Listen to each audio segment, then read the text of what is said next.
अस्सलाम वालेकुम नाज़रीन, AWC डिजिटल मीडिया के साथ मैं हूं मोहम्मद इमरान जाफ़िर और आज एक मरतबा फिर मैं स्काई सोलर्स पे मौजूद हूं।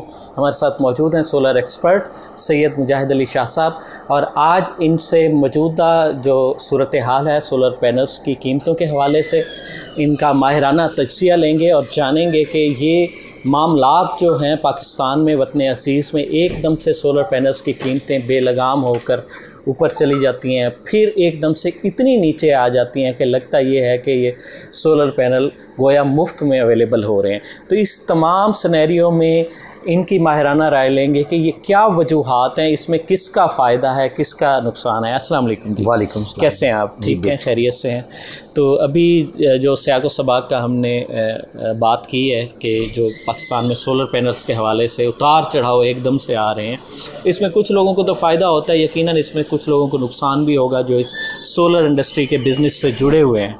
तो आपकी माहिराना राय इस हवाले से क्या है? इसमें ब्रदर ये है कि सिर्फ चंद एक लोगों को फ़ायदा होता है प्राइस ऊपर करने के, उनमें मैक्सिमम इंपोर्टर शामिल होते हैं, बाकी सबको नुकसान होता है या एंड यूज़र को बेनिफिट होता है। बहरहाल मैंने कुछ अर्सा पहले भी आपको बताया था कि सोलर पैनल की जो प्राइसेस हैं ये डाउन होंगी, क्योंकि पीछे चाइना से 9 सेंट पे बाइंग हो रही है, ये राउंड अबाउट 28, 30, 31 इस पे आके स्टेबलिटी आएगी ब्रांडेड पैनल में। सही। एंड टाइम में सही। एंड टाइम में वो भी टॉप कॉन सीरीज़ होगी जो अभी मार्केट नीचे आ रही है, और नेक्स्ट अगले जो है ना 5-6 महीने प्राइसेस ऊपर जाने का तो बिल्कुल चांस है ही नहीं, और यही प्राइसेस रहेंगे। पिछले दिनों जी मार्केट में जो जंप आया है, ऊपर मार्केट गई है, वो थोड़ा सा ये था, लोगों में ये कन्फ्यूजन थी कि शायद टैक्सेस जैसे गवर्नमेंट बजट अल्लाह के हवाले से चल रही है, टैक्सेस गवर्नमेंट ऐसे चल रही है तो शायद टैक्सेस लग जाएं सोलर के ऊपर, तो टैक्सेस नहीं लगे, उस वजह से थोड़ी मार्केट ऊपर गई थी, वरना मार्केट ऊपर जाने का कोई लॉजिक नहीं बनता था। स्टेबिलिटी इसमें इस वजह से नहीं है कि क्योंकि इसमें ये कोई स्टॉक एक्सचेंज या जैसे जूलर्स में एक यूनियन होती है, एक सिस्टमेटिक बिजनेस होता है, इसमें जो उठता है जिसके पास 4 पैसे थे, 4 दोस्त मिलते हैं, चाइना से कंटेनर इंपोर्ट कर लेते हैं, जैसे उनका पहुंचता है अपनी मर्जी के मुताबिक वो मार्केट में सेल आउट कर देते हैं। इस वक्त पाकिस्तान में सोलर का जो पाकिस्तान में बिजनेस है इस वक्त बहुत ज़्यादा है, ग्रास रूट लेवल से लेकर ऊपर तक हर शख्स जो किसी दूसरे कारोबार में भी था वो इस कारोबार में अचानक से पैराशूट पे ही यूँ समझें उतर आया। तो इस सारी सूरत हाल से ये जो पैराशूटर्स एकदम इस बिज़नेस में उतरे हैं, इससे इस कारोबार में क्या फ़ायदा या क्या नुकसान हुआ इस से? उसमें मैं आपको एक बात बताऊँ, उसमें ये मसला ये है कि लोगों का इसकी तरफ सब रुझान क्यों बढ़ा है। एक तो मुल्क में एनर्जी क्राइसिस है, एनर्जी क्राइसिस बड़े लेवल पे है, जिसमें छोटे से लेके बड़ा आदमी उसमें इन्वॉल्व है। अब ये है कि बिज़नेस बड़ा तेज़ी से ग्रो कर रहा था, बड़ा प्रॉफिटेबल, बड़ा ज़बरदस्त बिज़नेस था। लोगों की नज़र में आया कि यार ये जो है ना ऐसा बिज़नेस है कि जो 100% कैश पे और 100% ही रिटर्न मिलता है, तो लोग इसमें आए हैं। लेकिन अब कंपटीशन इतना बढ़ गया है, लोगों के ज़्यादा आने की वजह से बिज़नेस में कंपटीशन इतना बढ़ गया कि अब मैक्सिमम लोग लॉसेस में जा रहे हैं। जो तो बड़ी बड़ी कंपनीज हैं जिनके अपने सैकड़ों की तादाद में कंटेनर्स आते हैं, जो सर्वाइव कर सकती हैं, वो भी परेशान है। वो भी नहीं है कि वो परेशान नहीं है, वो भी परेशान है। एनर्जी क्राइसिस की वजह से लोग इधर आए हैं, उन्होंने इन्वेस्टमेंट की है, लेकिन अब वो भी लोग परेशान हैं।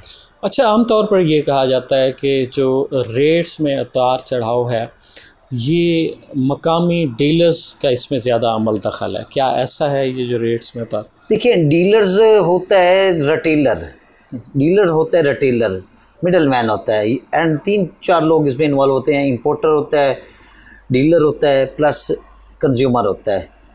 ठीक है, डीलर बेचारा लेता है माल, कराची से लेता है, इंपोर्टर से लेता है, उसके वो हम मेरे ख्याल में वो तो प्रॉफिट में नहीं है पिछले कोई 5-6 महीने से। वो तो अगर उसको प्रॉफिट मिल भी जाता है 25-50 पैसे, 25-50 पैसे से ऊपर उसका मार्जिन नहीं है। इंपोर्टर है, इंपोर्टर जिसका माल पहले आ जाता है या 2-3 इंपोर्टर का इकट्ठा आ जाता है तो वो रेट नीचे गिरा देते हैं। उनको पता होता है फलां पार्टी का माल नहीं आ रहा, वो अपना प्राइस मार्केट में स्टॉक की शॉर्टेज रहेगी। बिज़नेस इसमें कोई शक नहीं है कि इसमें कटिंग बहुत है, हर बंदे की ज़रूरत है सोलर। 2-4-5 बड़ी कंपनीज का जब स्टॉक इकट्ठा आ जाता है तो मार्केट बिल्कुल ही नीचे आ जाती है। जैसे 2-3 पार्टियों को स्टॉक नहीं आया, एक आधे बंदे के पास स्टॉक पड़ा है, वो अपनी प्राइस को ऊपर कर देता है। कस्टमर को तो प्रोडक्ट चाहिए जी, उसने लगाना है, बिजली वो अफोर्ड नहीं कर सकता, एज लाइक फार्मर है वो तो बिल्कुल ही नहीं अफोर्ड कर सकता उसको। वो अगर वो फार्मर बिजली यूज़ करेगा तो वो अपने बच्चों की रोज़ नहीं लेके जा सकता घर में, इतनी महंगी बिजली है। माजी में भी आपने जैसे एक पेशीन गोई कह लें कि वो की अपने तजर्बे की बुनियाद पर, और वो पेशीन गोई वाकई दुरुस्त साबित हुई कि रेट एक मरतबा फिर नीचे आएंगे। तो अभी भी आपने कहा कि आइंदा चंद माह तक रेट के ऊपर जाने का फिलहाल आइंदा चंद माह तक भी नहीं है, अगले 15-20 दिन में ये मार्केट और मज़ीद नीचे आ जाएगी। मार्केट अभी भी डेली बेसिस पे 25, 50, 70 पैसे डेली बेसिस पे नीचे आ रही है, ऐसा नहीं है कि नहीं आ रही, डेली बेसिस पे आ रही है। असल में ये है कि चाइना से जो बाइंग है, पहले भी बताया था, चाइना से बाइंग है 9 सेंट की, वो पड़ती है पाकिस्तान में आके 27-28 रुपये पर वाट पड़ती है। 1-1.5-2 रुपये वो लेता है, इंपोर्टर लेता है 25-50 पैसे। अगर वो भी किस्मत से डीलर को, जो बायर है, मिडल मैन है, उसको बच जाए तो बच जाए, वरना वो भी आजकल नहीं बच रहा है। कराची से मंगवाते हैं, यहाँ अपने होम स्टेशन पे पहुँचने से पहले ही लॉस कर चुका होता है स्टॉक। तो रेट्स यही हैं, रेट्स मैंने आपको पहले भी बताया था, शुरू में भी यही रेट थे, आज से कुछ अर्सा पहले भी यही रेट थे।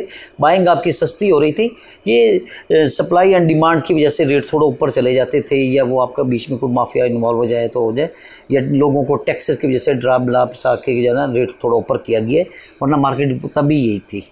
अच्छा, ये बताइएगा कि जितने भी कारोबार पाकिस्तान में चल रहे होते हैं, उनकी कोई बाकायदा एसोसिएशन, यूनियंस होती हैं जिसमें उस कारोबार को चलाने का क्राइटेरिया तय किया जाता है, कीमतों का कोई तयन किया जाता है, हुकूमती जानिब से भी कुछ चेक एंड बैलेंस का कोई सिलसिला होता है? सोलर में ऐसा कुछ है? इसमें गवर्नमेंट को इनिशिएटिव लेना चाहिए। पाकिस्तान में ये बड़ा बिजनेस ग्रो कर रहा है, बहुत बिजनेस ग्रो कर रहा है, उसमें इसका कोई चेक एंड बैलेंस रखे, कोई पैरामीटर बनाए जिसमें कंज्यूमर को भी फ़ायदा हो, कंज्यूमर को तो हो रहा है, मिडल मैन को भी फ़ायदा हो, चेक एंड बैलेंस हो, उसमें फिर टायर उसमें ग्रेड का भी, ताकि वो ले। इसमें अब थर्ड पार्टी स्टॉक आ रहा है वाया दुबई से, वो वेरीफाइड नहीं होता, बड़े मसाइल आते हैं उनमें, वो भी उसी रेट्स पे बिक जाता है जो एक लीगल वे से माल लोग मंगवा रहे हैं, वो भी उसी वे पे। इसका चेक एंड बैलेंस नहीं है, तो ये मार्केट तितर बटेर हुई पड़ी है। अदरवाइज़ तो बाकी हर बिज़नेस में चेक एंड बैलेंस है।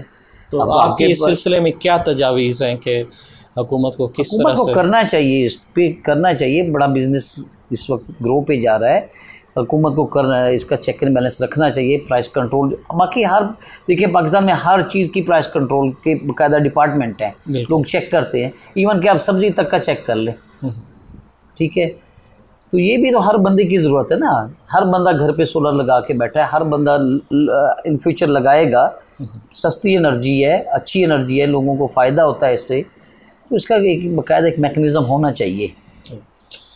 सोलर पैनल्स के हवाले से तो बात हो गई कि सोलर पैनल्स की कीमतें इस वक्त पाकिस्तान की कम तरीन सतह पर हैं, और इससे भी मज़ीद कमी का रुझान जो देखने में आ रहा है। जो इसकी बाकी एसेसरीज़ हैं, जिसमें इन्वर्टर हैं, जिसमें बैटरीज़ हैं, इस हवाले से कोई आप क्या कहेंगे कि इनके इन फ्यूचर इनकी कीमतों में भी कमी का कोई हम तवक्को कर सकते हैं? इंशाल्लाह इसमें इन्वर्टर्स में कमी आ रही है, रेट्स पहले की निस्बत काफ़ी नीचे आए हैं, लोग इसमें भी कर रहे हैं, इन्वर्टर अब सस्ते आना शुरू हो गए हैं। पाकिस्तान लोकल लेवल पे भी इन्वर्टर बनना शुरू हो गए हैं, जिनको देसी टाइप के इन्वर्टर कराते हैं, लेकिन वो बहुत ही मतलब लो लेवल पे उसकी सेल है, बहुत पुअर क्लास के लोग बेचारे लेते हैं। और वो बहरहाल जो मेजर है इसमें ऑन ग्रिड सिस्टम है, उनके इन्वर्टर की प्राइसेस भी नीचे आना शुरू हो गई हैं और इंशाल्लाह आ जाएंगी। बहुत शुक्रिया, मुजाहिद अली शाह साहब हमारे साथ मौजूद हैं, और इन सोलर पैनल्स और सोलर एक्सेसरीज़ के बिज़नेस के हवाले से बड़ी सैर हासिल गुफ्तगू हुई। और ख़ास तौर पर जो एक आम इबाम पाया जाता है कि जो कीमतें बढ़ती हैं सोलर पैनल्स की, इसमें मकामी डीलर्स का ज़्यादा अमल दखल है या वो उनका मुनाफा ज़्यादा है। और इन्होंने इस बात को क्लियर किया कि इस तमाम मामलात में जो डीलर्स हैं, जो ट्रेडर्स हैं, वो सबसे ज़्यादा मुतासिर होते हैं, क्योंकि उनका ख़रीदा हुआ माल उनके स्टेशन तक पहुंचने से पहले ही जो नुकसान का शिकार हो जाता है। और बहरतौर एंड यूज़र्स को तो फ़ायदा है ही और इम्पोर्टर्स भी इसका फ़ायदा उठा रहे हैं, लेकिन हुकूमती जानिब से कोई मुनासिब चेक एंड बैलेंस ना होने के बायस ना कोई वाज़ेह पॉलिसी भी नहीं है इस हवाले से। तो इसमें ज़्यादातर जो है इम्पोर्टर्स की मनमानी चल रही है कि वही कीमतों का तयन कर देते हैं और उसी वजह से जो है ट्रेडर्स को भी उनको फॉलो करना पड़ता है। तो नाज़रीन, मज़ीद ऐसी मुफीद मालूमाती और दिलचस्प वीडियोज़ के लिए जुड़े रहिए AWC डिजिटल मीडिया के साथ। अपने मेज़बान मोहम्मद इमरान जाफ़िर को दीजिए इजाज़त। अल्लाह निगहबान।